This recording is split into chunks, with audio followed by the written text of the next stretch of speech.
Captain Sir Richard Francis Burton by Edward Rice.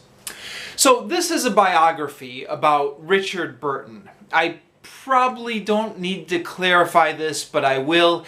It's not Richard Burton the actor. It's Richard Burton, the Victorian era explorer. If you don't know, there's also an actor named Richard Burton.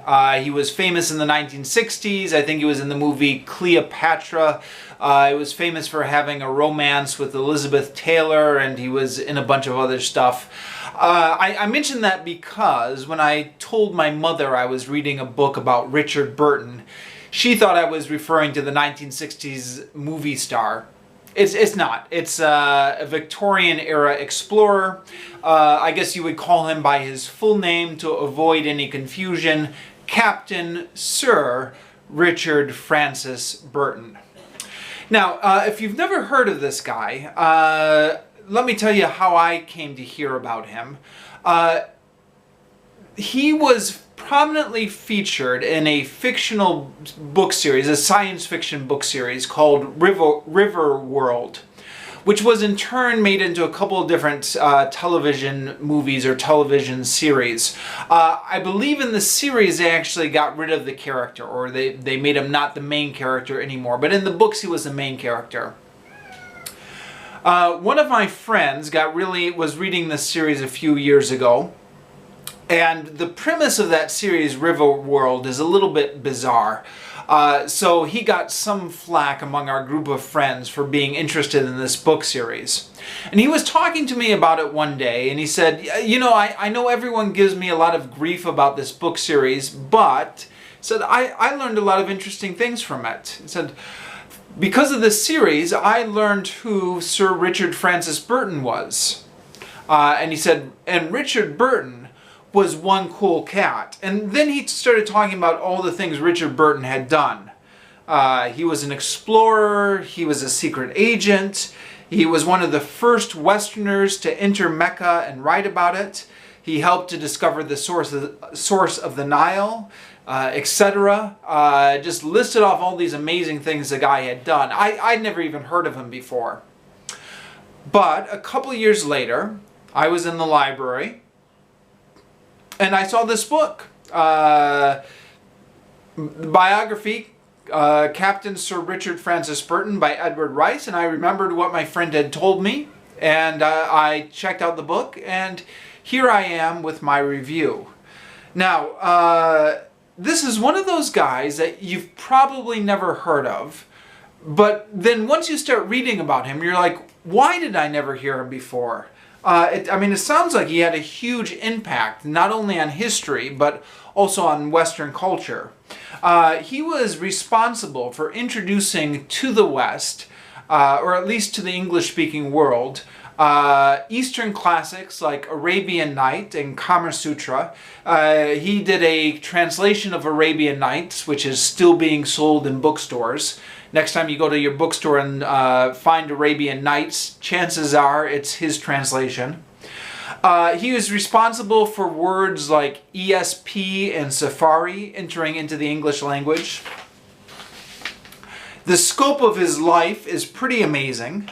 I've done a little bit of internet research on the guy, and it looks like anybody who writes anything about him invariably says it's amazing how much adventure and traveling he crammed into his life. To the point where it almost feels cliche for me to say that now. And yet, what can you say really? But it's amazing how much adventure and traveling he crammed into his life. He spent a childhood wandering around Europe. He went out to join the British Army in India, where he learned the languages and culture. He participated in some of the various Indian and Afghan wars that the British Empire was doing at the time. He converted to Islam and made a pilgrimage to Mecca. He went on 2 expeditions to seek the source of the Nile River. He traveled to America and wrote about the Mormons in the American West. He participated in the Crimean War. He was a British consular in Brazil in Fernando Po, in Damascus, and in Trieste. Before I started this book, I was thinking, you know, I've spent a lot of my life living in foreign countries. Maybe I'll feel an affinity with this guy, some similarities, but I'm not even close. It's amazing how many languages and how many adventures he had and how many languages he had mastered before he even reached 25. You know, it's always bad luck to compare yourself to a historical figure. You're never going to measure up. One of the interesting things about this book is you just find out so much history. Because his life really spanned all areas of the globe. So as you read this biography, you're not only getting an insight into his life, but you're finding out about all kinds of interesting things. So for example, when it talked about his participation in the Crimean War, I got a little brief history of the Crimean War. When he's a counselor in Damascus, you get a brief view of what 19th century Palestine looked like. When Burton goes to Brazil, there's a little bit about the war between Brazil and Paraguay, which I had never heard of before. But look this up on Wikipedia. This sounds absolutely horrific. Paraguay apparently lost 80% of its population during the war. And then there's a whole search for the source of the Nile River, which actually takes up a large part of this book. This was one of Richard Burton's obsessions a little bit later in life. It's something I had never thought of before. I mean, you know, everybody knows that the Nile is this huge river, but I never thought to ask the question, where does it come from? And I never imagined that finding the source of the Nile River would be so difficult. And I never realized that, you know, up until the late 19th century, nobody knew where the Nile River came from.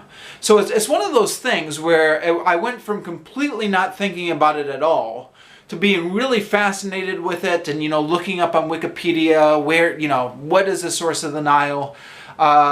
Because, yeah, it turns out this was a huge obsession with 19th century Victorian explorers trying to find where the Nile River comes from. And then as you go through the book,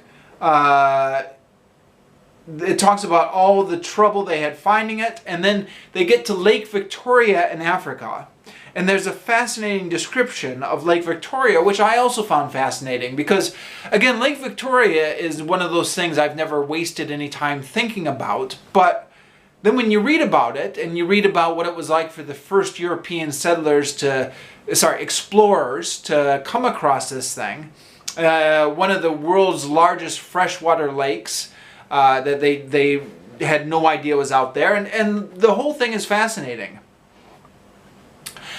So, as you read this book, you're not only getting a description of Richard Burton's life, you're getting a description of all this fascinating stuff around it, which is both good and bad. It's good for the reasons I mentioned, but at the same time, as I read through this book, I felt like I was drowning in information some of the times. Burton travels to so many places, and he has so many interests that I felt like I was swimming in a sea of information about Indian snake cults and Islamic mysticism, Afghanistan warlords, and others, when at times all I really wanted was for the story of his life to get moving again, and the author is going off on all these tangents about other things, related things, but it does kind of kill the forward momentum of the biography. When the narrative does eventually pick up again, what makes Richard Burton's life much more interesting is that he wasn't just this crazy explorer who went off on his own. Like, he wasn't like a loner. He was very much connected to the politics of the time. He was an agent for the British government.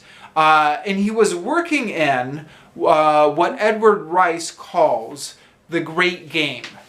And the Great Game is, again, one of those things I had never heard about before. But the Great Game was, as I found out, a term used in the 19th century to describe how Britain and Russia were vying for control of the Middle East. And you had secret agents from both sides wandering around the Middle East trying to stir up trouble or to get information or to get some of the tribes to support either Britain or Russia. And it just fascinated me because here was a whole story of spies and secret agents and superpowers about 70 years or longer before James Bond. About maybe 100 years before James Bond. So the whole Cold War thing of spies and secret agents was actually going on in the 19th century in this thing that they called the Great Game. And again, it was something I never heard about before, but found it fascinating once I heard about it. Which brings me to another note. The book talks a lot about the struggles or the imperial ambitions of Russia and Britain and how they were fighting for control in the Middle East. At the time the book was published, this book was published way back in 1990. But since then, America's gotten back involved in wars in the Middle East, and a lot of the stuff in this book is all of a sudden very important for 21st century politics. For example, the feud between the Sunni and the Shiite Muslims, something that was a factor in Richard Burton's life, something that's still a factor now. The warring factions in Afghanistan and the British government's attempt to control them. Again, parallels to our own time with the United States. So for that reason, this book has a lot of relevance now that wasn't even intended probably when it was originally written in 1990. It's an old book, obviously, from 1990, so you probably won't find it on the shelves of your local bookstore. But I imagine you can track it down in your library or get it through Amazon.com, and I'd recommend it.